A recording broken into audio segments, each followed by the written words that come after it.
ما شاء الله ما شاء الله، فالسلام الله عليكم ورحمته وبركاته أيها الإخوة المحترمين. maanta halkan waxaan idinku soo gudbin doonaa qiso aad iyo aad u cajiib ah. waxaan idinku soo gudbinayaa wiil ku helay gabadh aad u qurux badan, hal xabo oo tufaaxa. waxaa laga yaabaa inaad isweydiisaan ma hal xabo tufaaxa ayuu siiyey? maya ee muusiin. waxaa laga yaabaa inaad isweydiisaan miyuu ka iibsaday? maya kamuu iibsan, isagaa weliba cunay halka xabee tufaaxa, weliba wuu xaday. qisadaas ayaa insha allahu aan wadaagi doonaa iyo sida ay wax u dhaceen. ugu horeyn maasha allah waxaan aad iyo aad ugu faraxsanahay walaalaha ila soo wadaagay alxamdulilaah in ducooyinkoogii la aqbalay oo ay guulaysteen. maasha allah maasha allah maasha allah, mabruuk. walaalayaal waxaad og tihiin albaab haddaad garaacdo oo aad si macquula u garaacdo oo aad sabirto oo aad sugto oo aanad ka degdegin, la'sim waa lagaa furaya. albaab ama albaaba la garaacana waxaa ugu wanaagsan ilaahay subxaanahu wa tacaala albaabadiisa. marka falilaahi alxamdu. waxyaabo badan iyo himilooyin badan ood higsanayseen in ilaahay subxaana wa tacaala idiin furdaamiyo, idiin furo, alxamdulilaah. sidoo kalena ilaahay murugo badan oo idin haysay korkiina uu ka qaado, aad baan ugu faraxsanahay. waxaa kale oo farxad weyn maanta ah ay soo gaadhay saaxiibkay oo isna muddo 8 sano ah aan caruur la-aan ay haysay, oo maasha allah isna sanadkan ku biiray aabbayaasha. aad baan ugu faraxsanahay. saaxiibkay waxaan isla deganayn guri, waxaan inta badan aan wada fadhin jirnay habeenkii saacadaha dambe, waan baraarujin jiray markaa kac oo hadda ilaahay bari. saaxiib aad ba u mahadsan tahay. ducadii aad ilaahay baryaysay buu ilaahay ka aqbalay. saacad dambe oo istijaaba ahna waad ilaahay baryi jirtay, maasha allah. adigana hambalyo.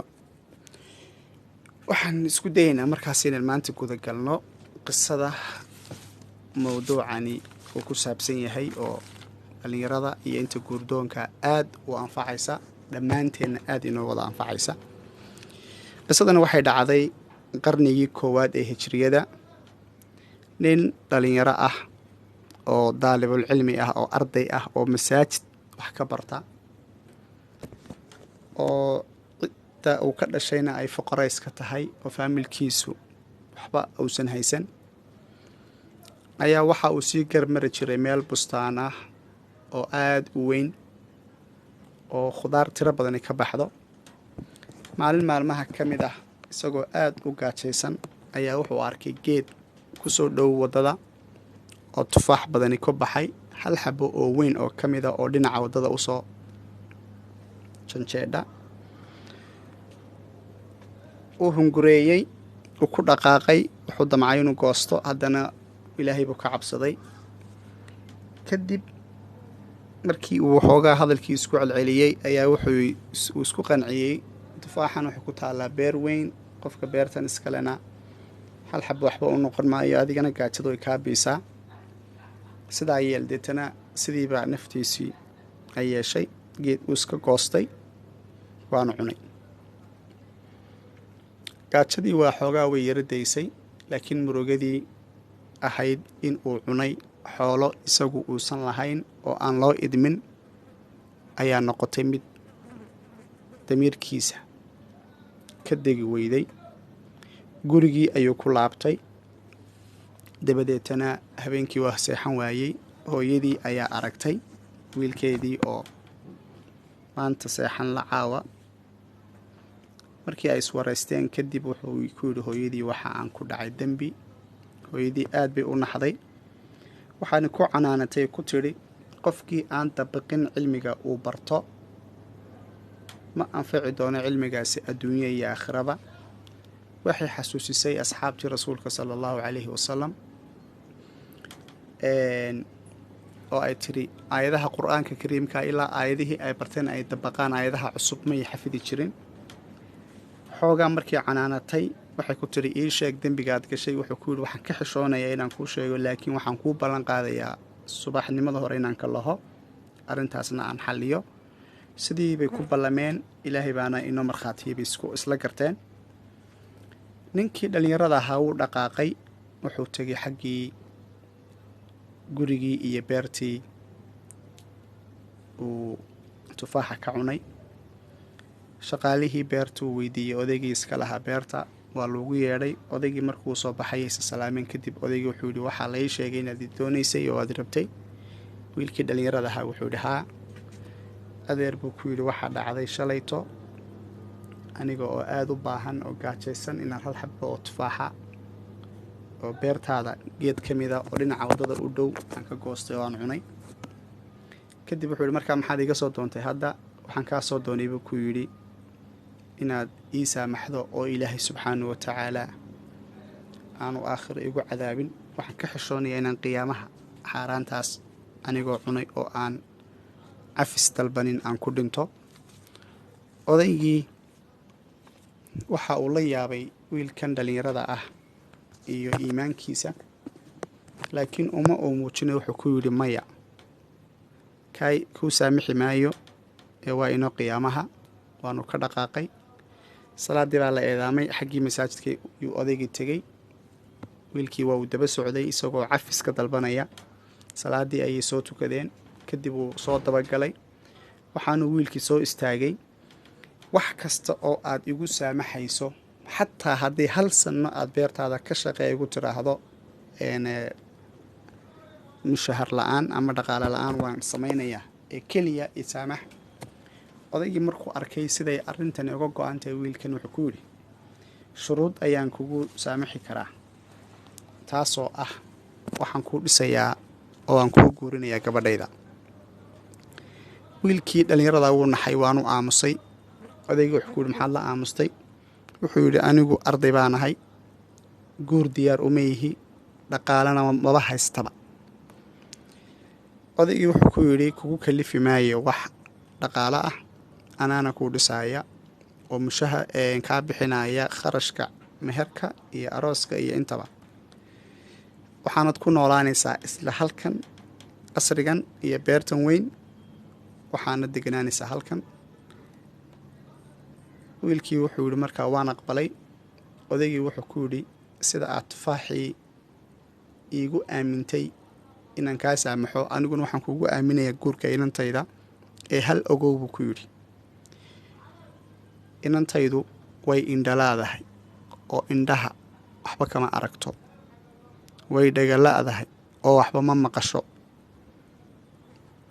waa agnaan, ma hadasho, hadal lama taqaan, waana cagala-dahay oo lugu ay ku socoto ma leh. subxaana allah. wiilkii wuu naxay. waxaanu ku yidhi hal gabadh oo keliya intaas oo dhibaataa ama mushkilada ay ku kulantay? odaygii wuxuu ku yidhi haa, saas weeyaan xaqiiqadaan kuu sheegayo, ee ka soo tasho muddo usbuucana waan ku siinaya ee go-aan igu soo celi.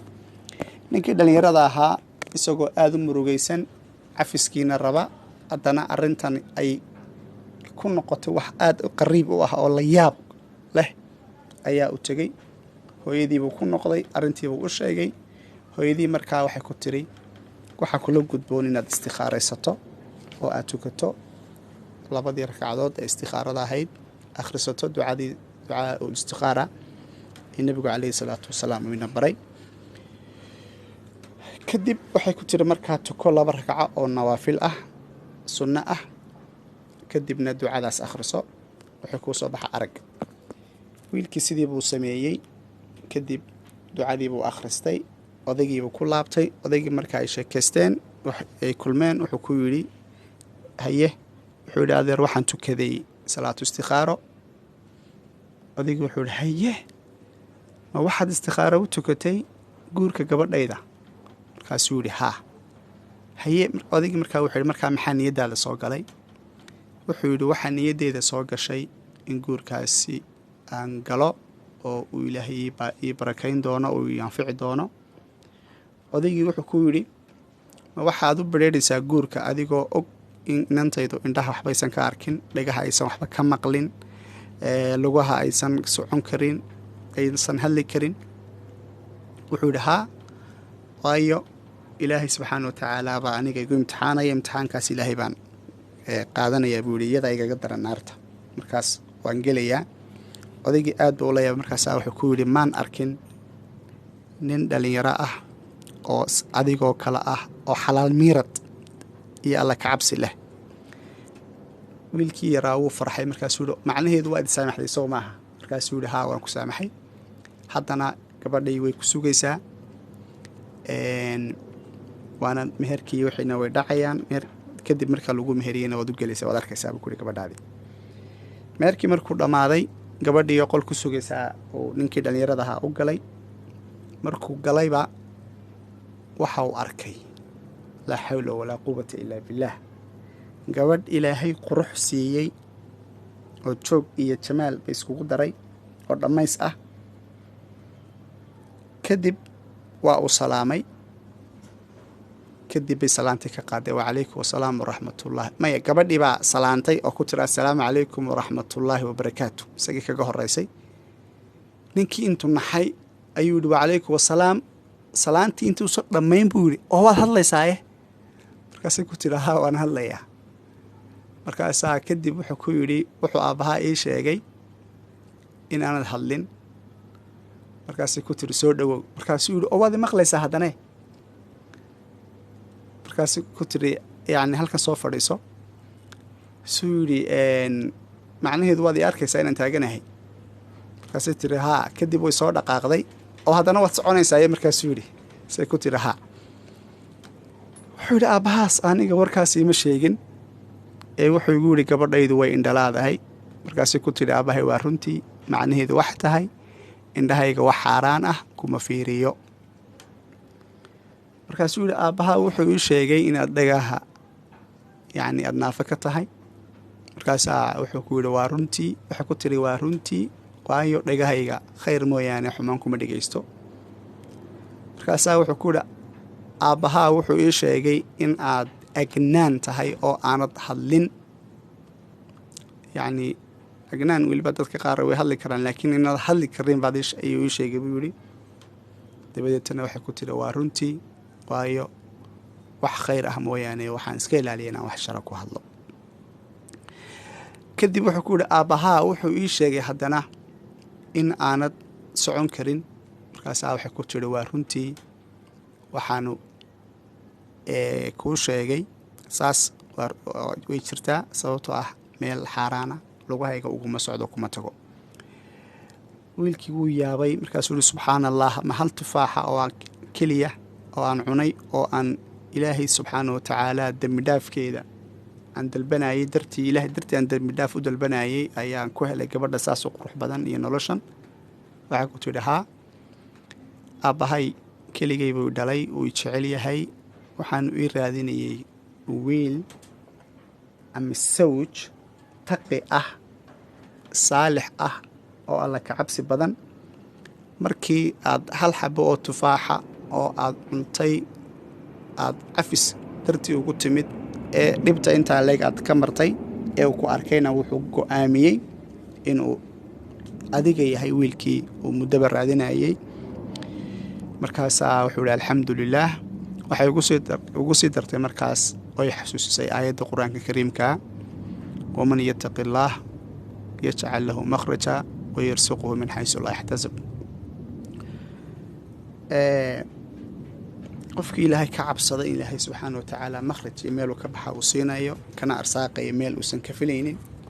ninkii dhallinyarada ahaa sidaas ayuu ku helay gabadh aad u qurux badan oo tilmaamaha wanaagsan oo dhan leh, oo ahludiin ah, aabbe wanaagsanina uu dhalay, hanti leh.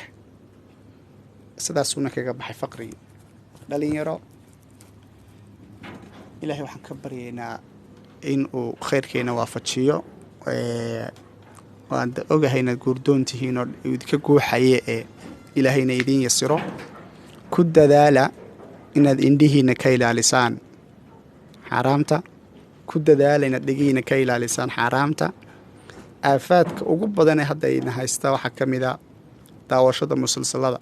malaha kuma baraarugsanidine musalsalkii waxaad markhaati ka tahay mar walba been la sheegaayo, dad la isku diraayo, wax la dhacayo, wax la xadayo, wax la samaynayo, waxaasoo dhanba ay aad daawanaysaan markhaati baad ka tihiin. marka aad bay aafe u tahay.